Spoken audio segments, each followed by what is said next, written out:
Hi everyone. మరి తెలంగాణలో DS సంబంధించి అంటే రాబోయే డిఎస్ సంబంధించి మరి ఖాళీలపై ప్రస్తుతం 2008 డిఎస్సి ద్వారా మరి భర్తీ చేసిన పోస్టుల ద్వారా ఏమైనా ఎఫెక్ట్ ఉంటుందా, మరి పోస్ట్ తగ్గే అవకాశం ఉందా అని ఒకసారి మనం పరిశీలిస్తే, ముందుగా మరి రాష్ట్ర వ్యాప్తంగా మన శనివారం రోజు హైకోర్టు మధ్యంతర ఉత్తర్వుల మేరకు 2008 డిఎస్సి అభ్యర్థులకు మరి కాంట్రాక్ట్ పద్ధతిలో ఉద్యోగాలు ఇచ్చిన విషయం తెలిసిందే. మరి నెలసరి వేతనం 31,040గా నిర్ణయించారు. మరి విద్యా సంవత్సరం ప్రారంభ తేదీ నుంచి ముగింపు తేదీ ఏప్రిల్ 23వ తేదీ వరకు పనిచేసి తిరిగి జూన్ 12 నుంచి కొత్త సేవలతో మళ్ళీ విధుల్లో చేరుతారు. సో మొత్తానికి మన శనివారం రోజు అందరూ అపాయింట్ తీసుకున్నారు. మరి ఈ రోజు నుంచి విధుల్లోకి వెళ్ళనున్నారు. మరి దీనికి సంబంధించి ఒకసారి మనం మెదక్ జిల్లా వ్యాప్తంగా అంటే కొత్త మెదక్ జిల్లా వ్యాప్తంగా 1907 హెచ్జిటి పోస్టులకు గాను ప్రస్తుతం 1667 మంది విధుల్లో ఉన్నారు.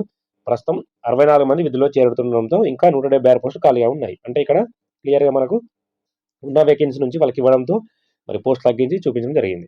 మొత్తానికి కొత్త మెదక్ జిల్లాలో మరి 64 మంది సంబంధించి 2008 డిఎస్ సంబంధించి విధుల్లో చేరడం జరిగింది. దీంతో మనకు 64 మందికి మరి ఇక్కడ చూడొచ్చు, మనం మెదక్లో 64 మందికి మనం ఇక్కడ చూస్తే 64 మందికి పోస్టింగ్ ఇవ్వడం జరిగింది. మరి దీంతో ఇక్కడ 64 తొలగించి మరి ఇక్కడ మనకు ప్రస్తుతం 64 మంది విధుల్లో చేరుతుండడంతో ఇంకా 176 పోస్టులు ఖాళీగా ఉన్నాయని ఇక్కడ ఇవ్వడం జరిగింది. ఇంకొక విషయం, మరి మనం గమనిస్తే జిల్లాల వరకు ఆల్రెడీ ఖాళీలు మనం చెప్పడం జరిగింది. అంటే 33 జిల్లాల వరకు, హైదరాబాద్ తప్పించి మిగతా 32 జిల్లాల పరిధిలో మరి మొత్తానికి 1382 పోస్ట్ సంబంధించి ఒక 50-60 మంది ఇంకా అటెండ్ కాలేదు. మిగతా వాళ్ళందరూ అటెండ్ అయ్యారు. 2400 మందికి గాను మొత్తం 1360 మందిని తీసుకోవడం జరిగింది. అందులో 1375 మందిలో ప్రస్తుతం ఒక 40-50 మంది మాత్రం శనివారం హాజరు కాలేదు కౌన్సిలింగ్కు. మిగతా వాళ్ళందరూ అటెండ్ అయ్యారు. మరి ఇక్కడ మనం గమనిస్తే మొన్న 2024 డిఎస్సిలో ఎక్కడైతే పోస్టింగ్ ఇచ్చారో అందులో 2-3 విద్యార్థుల దగ్గర ఆల్రెడీ 2024 డిఎస్సి దగ్గర ఒక పోస్ట్ భర్తీ చేశారు. మరి ఆ స్కూల్లోనే మళ్ళీ ఇప్పుడు కొత్త పోస్ట్ ఇచ్చారు. మరి దీంతో అర్థమవుతుంది ఏంటంటే ఒకసారి మనం చూసుకోవచ్చు, HGT sanction post, working post, vacancy now notified to fill in 2008 DSC అని ఇవ్వడం జరిగింది. ప్రస్తుతం ఒకటి చూస్తే మనం ఒక స్కూల్లో 2 శాంక్షన్ పోస్ట్ ఉంటే ఒక పోస్ట్ ఆల్రెడీ వర్కింగ్ చేస్తున్నారు, ఒక పోస్ట్ శాంక్షన్ పోస్ట్ ఉంది. మరి ఆ ఒక పోస్ట్ని ఇప్పుడు భర్తీ చేశారు. మరి ఇందులో చూస్తే ఒక దగ్గర కేవలం 2 విద్యార్థులు ఉంటే ఆల్రెడీ ఒక టీచర్ను ఇవ్వాలి కాబట్టి ఖచ్చితంగా సింగిల్ టీచర్ ఇవ్వాలి కాబట్టి అక్కడ ఒక టీచర్ ఇవ్వడం జరిగింది. మరి ఇప్పుడు అందులో తీసుకున్నారు. దీన్ని బట్టి మనకు ప్రస్తుతం ఉన్న రేషియో ప్రకారం కాకుండా గత డిఎస్సి ముందు ఏదైతే రేషియో ఉందో ఆ రేషియో ప్రకారం మళ్ళీ ఇక్కడ భర్తీ చేస్తారు. ఆల్రెడీ మనం మన విద్యా కమిషన్ దగ్గర పోయినప్పుడు కూడా మీకు ఆల్రెడీ 2024 డిఎస్సి వరకు కూడా మేము పాత డేటా ప్రకారమే మీకు పోస్టింగ్ ఇవ్వడం జరిగిందని చెప్పడం జరిగింది.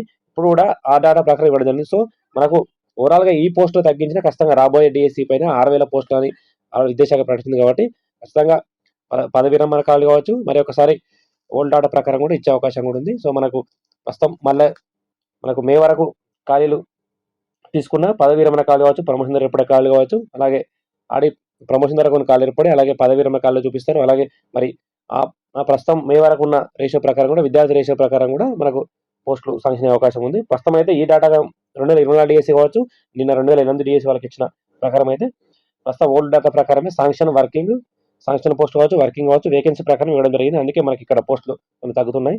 మొత్తానికి రాబోయే డిఎస్సి మాత్రం పోస్టు ఎఫెక్టివ్ కాకుండానే అధికారులు వచ్చే అవకాశం. దీనిపై కూడా మనం ఖచ్చితంగా త్వరలో విద్యాశాఖ అధికారులకు మరి రిప్రజెంటేషన్ చేద్దాం.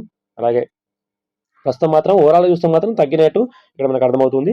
ప్రతి జిల్లాలో కూడా ఉన్న వేకెన్సీలు. కాకపోతే మనకు రాబోయే డిఎస్సికి మాత్రం అప్పుడు మరి ప్రజెంట్ ఉన్న విద్యార్థి రేషియో ప్రకారం తీసుకున్న అలాగే ప్రమోషన్ ఖాళీలు కావచ్చు, మిగతా పదవి విరమణ ఖాళీలన్నీ చూస్తే మళ్ళీ పోస్టులు మనకు యథావిధిగా మరి 6000 పైన ఉండే అవకాశం ఉంది. ప్రస్తుతం 6000 అన్నారు. మరి ఈ పోస్టులు తగ్గితే మాత్రం ప్రస్తుతం ఈ 1000 పోస్టులు తగ్గినట్టే ప్రస్తుతం. కాకపోతే మనకు ఓవరాల్ వేకెన్సీ మాత్రం ఎఫెక్ట్ పడకుండా ఉండడానికి విద్యాశాఖ ఖచ్చితంగా ఆలోచన చేస్తారు. ఎందుకంటే ఈ ఓల్డ్ డేటా ప్రకారం మాత్రం వాళ్ళు నిన్న రిక్రూట్ చేశారు. స్ట్రెంత్ లేకుండా కొన్ని స్కూల్లో యూపీఎస్లో కావచ్చు, పిఎస్లో కావచ్చు, ఎక్కడైతే ఆల్రెడీ మన కొత్త డిఎస్ ద్వారా భర్తీ చేస్తారో మళ్ళీ ఆ స్కూల్లోనే కొన్ని మనకు అర్థమవుతుంది. ఆల్రెడీ కొన్ని స్కూల్ కూడా నేను తెలుసుకోవడం జరిగింది. మొన్న ఎక్కడైతే 2-3 విద్యార్థులు 5 సంఖ్యలో విద్యార్థులు ఉన్నారో అక్కడ మళ్ళీ ఈ టీచర్ని కేటాయించడంతో ఈ ఓల్డ్ డేటా ప్రకారం మాత్రమే ఇది ఫిల్ చేశారు. అక్కడ మనకి ఇక్కడ మెన్షన్ చేశారు. ఎక్కడెక్కడ పోస్టింగ్ ఇవ్వడం జరిగిందో అక్కడ కూడా మనకు క్లియర్గా మెన్షన్ చేశారు. వర్కింగ్ శాంక్షన్, మరి శాంక్షన్ కావచ్చు, వర్కింగ్ కావచ్చు, వేకెన్సీ పొజిషన్ కావచ్చు. మొత్తానికి మనకి రాబోయే డిఎస్ సంబంధించి ఖచ్చితంగా అభ్యర్థులు ప్రిపేర్ కావాల్సిందే. ఇక ప్రస్తుతం రాష్ట్ర వ్యాప్తంగా మరి వివిధ అంశాలు ఉన్నాయి కాబట్టి ఆ విషయంలో మాత్రమే డిఎస్సి పెండింగ్ ఉంది. లేకుంటే ఖచ్చితంగా ఫిబ్రవరి, మార్చి నోటిఫికేషన్ వచ్చేది. ఎమ్మెల్సీ కోడ్ కావచ్చు, మరి స్థానిక సంస్థల అంశం, బీసీ రిజర్వేషన్ అంశం, ఎస్సీ కావచ్చు, ఇవన్నీ అంశాలు లేకుంటే ఖచ్చితంగా జాబ్ క్యాలెండర్ ప్రకారం ఫాలో అయ్యేవారు. ఇవన్నీ ఉన్నాయి కాబట్టి ఖచ్చితంగా అవి విధానపరమైన నిర్ణయాలు కాబట్టి ఎవరేం చేయలేరు. ఆ విధానపరమైన నిర్ణయాలకు ప్రభుత్వం కూడా మరి సుముఖంగా ఉంది కాబట్టి అవన్నీ క్లియర్ అయిపోయిన తర్వాతనే మరి ఖచ్చితంగా అందుకే రాబోయే ఏప్రిల్, మే తర్వాత డిఎస్పీ క్లారిటీ వచ్చే అవకాశం ఉంది. మరి మరొకటి ఏంటంటే ఖచ్చితంగా ఉపాధి అర్హత పరీక్ష వేరు, నియామక వేరు కాబట్టి ఉపాధి అర్హత పరీక్ష విషయంలో మాత్రం మరి ప్రభుత్వం మళ్ళీ డేట్ ప్రకారం ఏప్రిల్ కాకుండా మే వరకైనా మళ్ళీ ఒకసారి టెట్ ఇచ్చే అవకాశం ఉంది. ఆలోపు డిఎస్సీ పడకుండా ఖచ్చితంగా టెట్ ఇచ్చే అవకాశం మాత్రం చాలా స్పష్టంగా ఉంది. సరే మొత్తానికి టెట్ అనేది ఆల్రెడీ 90% క్వాలిఫైర్ కాబట్టి ఇక డిఎస్సీ అది మనం గతంలో చాలాసార్లు చెప్పాం. డిఎస్సీ ఎక్కడైతే అధికంగా పోటీ ఉందో రాబోయే జిల్లాలో కూడా మళ్ళీ ఆ రకంగానే పోటీ ఉండే అవకాశం ఉంది. ఎక్కడైతే స్వల్పంగా పోటీ ఉందో మరొకసారి కూడా స్వల్పంగానే పోటీ అవకాశం ఉంది. సో ఎక్కువ పోటీ ఉండే అవకాశం ఉన్న జిల్లాల్లో అభ్యర్థులు సీరియస్ ప్రిపరేషన్ కావాల్సింది. అంటే ఎక్కువ మార్కులు పాయింట్ల తేడాతోనే అక్కడ జాబ్స్ మనం మిస్ అయ్యారు కాబట్టి మరి మరొకసారి వరకు రాబోయే ఏప్రిల్, మేలో లేదంటే మే లోపు అయితే ఖచ్చితంగా డిఎస్సి ఇవ్వడానికి ఆ లోపు అన్ని అంశాలు క్లియర్ అవుతాయి కాబట్టి మనకు మే వరకైనా డిఎస్సి వచ్చే అవకాశం చాలా ఎక్కువ ఉంది. సో ఇది friends latest update. Thank you.